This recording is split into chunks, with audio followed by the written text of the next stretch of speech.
Streets of Rage 4 came out in 2020, and since it's released, I've beaten that game probably 15 times on various different platforms.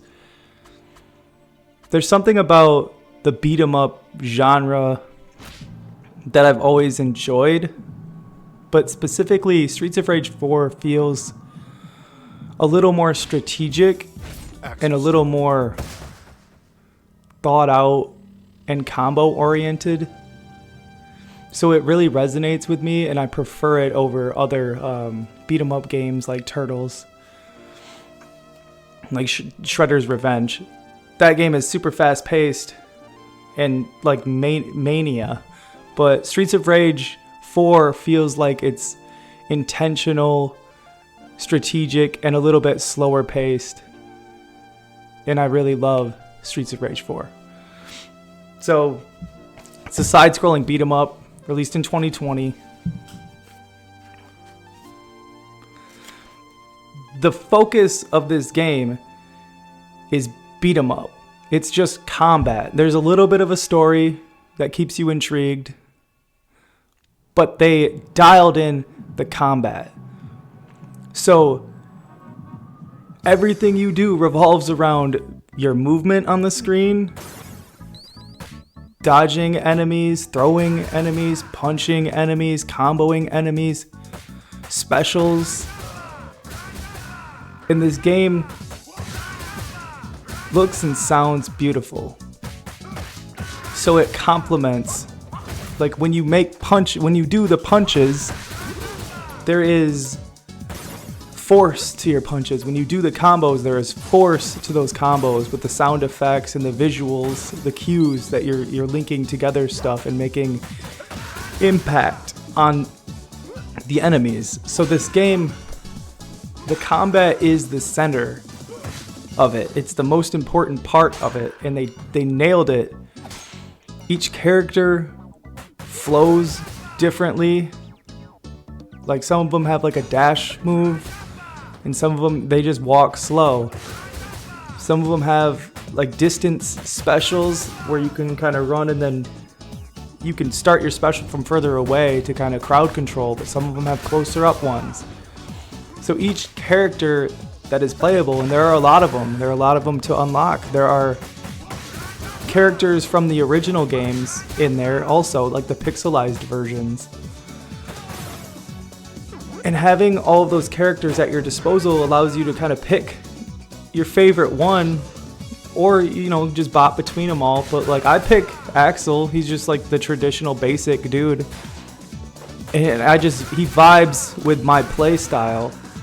The slow, methodical, powerful grind, and I really enjoy most of the levels. The levels, I like to play the beginning levels the most. Some of them in the later half are long and drawn out, and they feel like they were just filler. But for the most part, like the first like 6 levels I could play over and over again. The bosses are amazing. They're interesting because like at the beginning you'll fight one, and then like midway through the game there's 2 of them. Or like you'll fight a mid-level boss, and then later on there's like 5 of them. It's like, okay, so like obviously my character doesn't get more strength. The skill that you have is how you level up in this game. With the distancing and the footsies and the combos and the juggling. They introduced a juggling mechanic where you can throw somebody against the wall and they'll bounce back, or you can get them in a combo and then they'll bounce against the side of the screen and come back, and you can link together and get all these people kind of grouped up.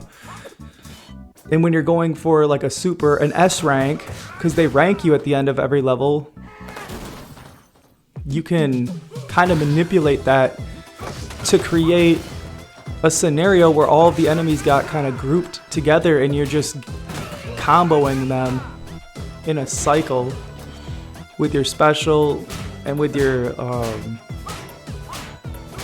the different types of specials. There's a couple different types of specials, like a jumping and just a regular standing. and then you could grab them and throw them. And so like when you're utilizing all of these, your arsenal at your disposal, you end up kind of locking these people stun locked, but you can also get kind of stun locked if you're not careful. But other aspects of this game, like the audio, like I talked about the sound effects, but the audio as far as the music, some of the tracks don't really resonate with me. They're too like techno-y, like EDM-ish, but like some of them got the hip hop vibe to it. So it when you know the song, when I hear the songs that I like, it's definitely creating an atmosphere for me to just get kind of in the zone and ready to make it through the level, lost in the music and the ambiance of it. So the bosses are unique. The levels are all unique too. There's a couple that I feel like are just filler. I don't know how to explain it, but it just seems like for this style of game, it just seems kind of too long for a beat 'em up, which is, I feel like some people are going to completely disagree with that, because I don't remember how much this came out for, but like most of the time, I feel like this era of video games where we're at, people want longer games. Longer games is a selling point, and I feel like this game, it's really dense. So I don't necessarily feel that having it be 2 hours long is a good thing, because I want to be able to sit down and clear it in, 40, 50 minutes. And it's just not really viable. But that doesn't stop me from just playing 1, 2, 3, 4 levels, getting through, trying to get the S rank on a harder difficulty. The thing about the difficulty is that it almost makes it easier to get a higher score as you do harder difficulties. Because as you master the mechanics of the game, it becomes more beneficial to have more enemies on the screen to get higher combos. And you get comfortable with the types of maneuvers that they do. Specific enemies do specific things. One guy will try to circle you. The other guy will always try to slide tackle you from a distance. It won't let you like line up with him. The other guy always goes to pick up stuff, to pick up weapons to hit you with, like the pipe. Or some guys have like serious anti-air, like you cannot jump in on them, like they will punish you every time. So you just learn these mechanics, and as you get into higher levels, higher difficulties, once you understand them, there's just more bodies for you to be able to combo to get a higher score. So it's an amazing game. I know I feel like I gush about all these games, but I'm just doing these games that I really love first to get them out of the way so they're on this channel. So yes, side-scrolling beat 'em up 2020, great art style, I love it.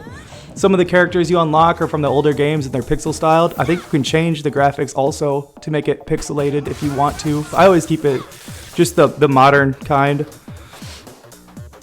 This game is perfect for me to just hop on, play a couple levels, beat a couple bosses, try to get a higher score, try to match my score, or get even higher by saving up the stars. I think they're meant for you to be using throughout the level as like a star move for you to do like an ultimate, where it's like basically a screen clear. But like if you save them up, you get more points. And same with the food. Like if you have full health, you get more points. Like if you're full health and you go pick up a dish, you will get more points added to your score. So I just kind of save everything and basically just gamble, like just with that one credit, and hopefully I can get to the end without like dying once, but collecting all this stuff with full health. So that's how I play Streets of Rage 4. Thanks for tuning in.